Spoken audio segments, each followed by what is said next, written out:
Tenemos aquí un modelo máster que hemos laminado con el sistema de moldes de baja contracción de Scott Bader, que se compone de un gel coat vinilester y de una serie de laminados de fibra de vidrio con mat y una resina vinilester DCPD de baja contracción.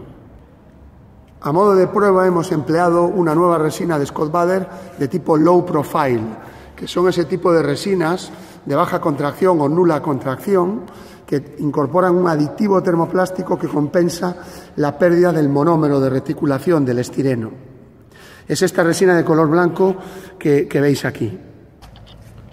Este es el nuevo producto de desarrollo de Scott Bader, que es una resina diseñada para la fabricación de moldes por infusión con contracción cero. Nosotros la hemos tixotropado y la estamos utilizando por laminación manual.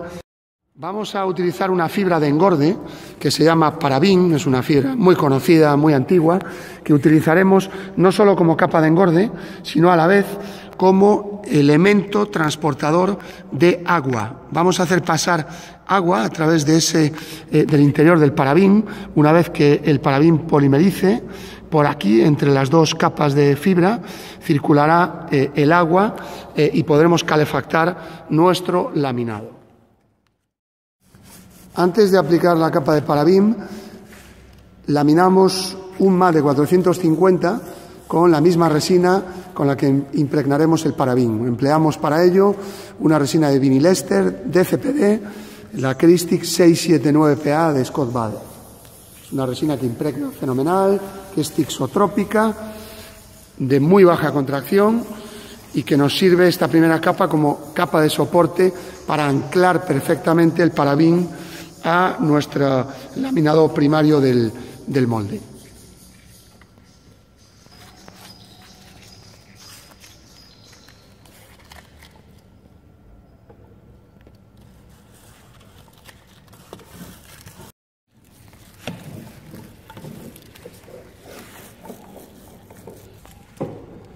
Desaireamos muy bien el laminado. Dale fuerte ahí, Agustín, sin miedo. Eso es. Eliminamos todas las burbujas de aire que puedan quedar. Vamos a empezar con el laminado del Parabin. El cálculo del consumo de resina con el Parabin se realiza multiplicando por 1,1 el peso del Parabin. Es decir, necesitamos un 110% más de resina que el peso del Parabin. Añadiremos el 40% de esa cantidad total de resina en la parte baja del laminado y después colocaremos el Parabin. Procedemos a la colocación del Parabin.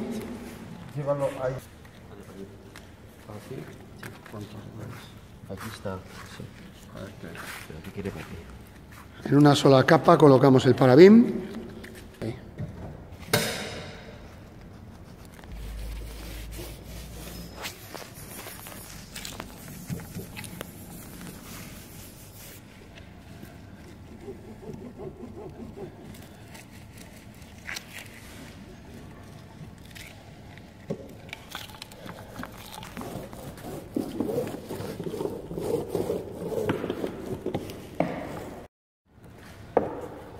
Añadimos el resto de la resina, el 60% de la resina por encima.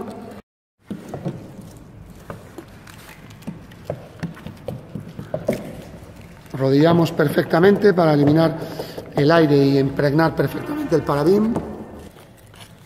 Como ese ángulo es demasiado pronunciado y el Parabin no toma bien el ángulo, recortamos justo por esa zona y separaremos ese trozo de Parabin hacia atrás.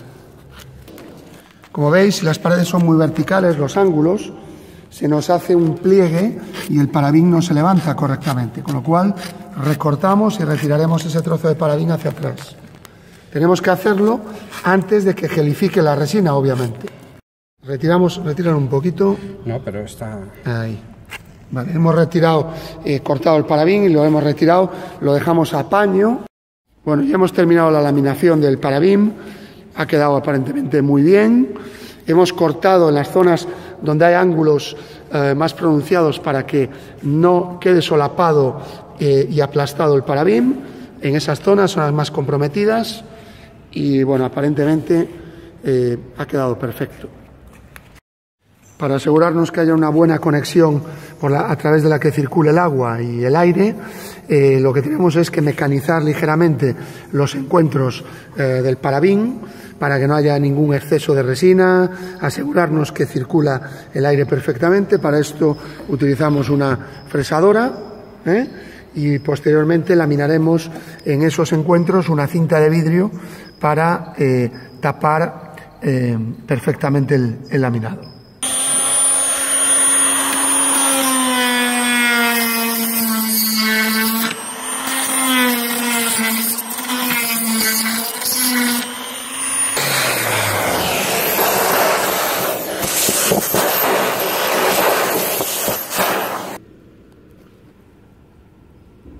Como vemos, ya hemos mecanizado ahí las uniones en los ángulos verticales, ángulos de 90 grados, y así aseguramos que a través de esos huecos circule perfectamente el agua de calefacción. Aquí tenemos una visión general del molde, con todos sus bordes perfectamente mecanizados, y a partir de aquí vamos a sellar esos extremos del parabín con un adhesivo, con una masilla, y a laminar con la malla, como hemos comentado, con esta cinta de vidrio, las uniones en estas zonas, por ejemplo. A continuación procedemos a sellar con un adhesivo como el Crestomer 1152 de bajita contracción todas esas esquinas para que el agua no tenga salida por el extremo del parabín.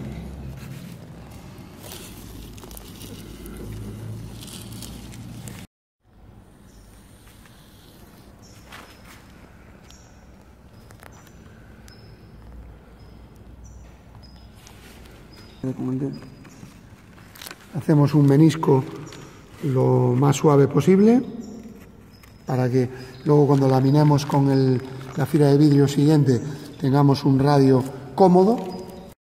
Bueno, una vez finalizado el molde, lo que vamos a hacer es colocar las conexiones de entrada del agua. Colocaremos en la parte que será la más baja del molde una entrada, y en la parte que será la parte más alta del molde colocaremos la salida del agua. Ahí vemos ya hecho el agujero, y esto lo vamos a adhesivar con el Crestomer 1152 PA, que es un adhesivo acrílico de uretano acrilato. Ya hemos desmoldeado el molde, ya lo hemos terminado, y ahora lo que vamos a hacer es colocar las conexiones de entrada y salida del agua, la entrada en la parte más baja del molde y la salida en la parte más alta. Ya está aquí hecho el agujerito, y ahí con el adhesivo Crestabond colocaremos esta pieza metálica para la conexión de los tubos de entrada y salida del agua. Bueno, ya tenemos pegados y laminados las conexiones de entrada de agua, y le hemos dado un top coat a toda la superficie del molde para que quede mucho mejor. Aquí lo tenéis, la entrada en el otro extremo y la salida. Hemos comprobado y sale perfectamente el aire.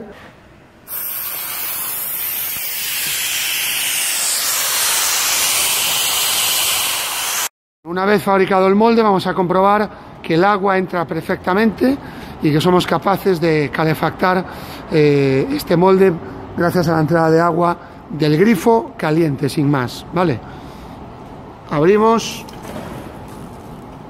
ahí tenemos el agua avanzando perfectamente.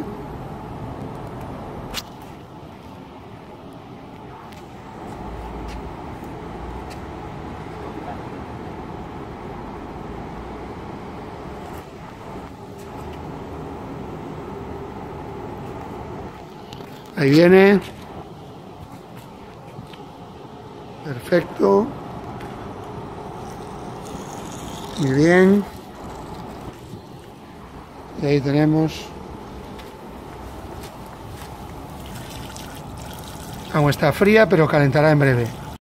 Bueno, ahora vamos a ver con la cámara termográfica cómo el molde, que está frío, empieza a calentarse gracias a la entrada del agua. Vemos ahí los compañeros y el molde, la superficie azul. Veremos cómo con el paso del agua caliente empezará a cambiar de color.